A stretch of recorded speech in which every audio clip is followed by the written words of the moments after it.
தாம்பரம் மாநகராட்சிக்குட்பட்ட 21வது வட்டக்கழக சார்பில் மாபெரும் நீர்மோர் பந்தல் திறப்பு விழா நிகழ்ச்சி நடைபெற்றது.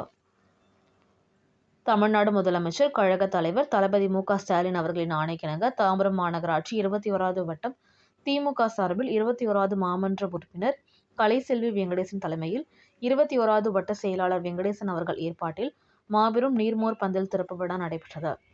இதில் சிறப்பு அழைப்பாளராக பல்லாவரம் சட்டமன்ற உறுப்பினர் இ. கருணாநிதி கலந்து கொண்டு நீர்மோர் பந்தலை திறந்து வைத்து பொதுமக்களுக்கு நீர்மோர், வெள்ளரி, நுங்கு, இளநீர், பதநீர், குளிர்பானங்கள் உள்ளிட்ட பொருட்கள் வழங்கப்பட்டது. இந்த நிகழ்ச்சியில் 2வது மண்டல குழு தலைவர் இ. ஜோசப் அண்ணாதுரை, தெற்கு பகுதி கழக செயலாளர் இ. எஸ். பெர்னன் மற்றும் பகுதி கழக நிர்வாகிகள், வட்டக்கழக நிர்வாகிகள், இளைஞர் அணி, மாணவர் அணி, மகளிர் அணி, கழக நிர்வாகிகள், பொதுமக்கள் அனைவரும் கலந்து கொண்டு நிகழ்ச்சியை சிறப்பித்தனர்.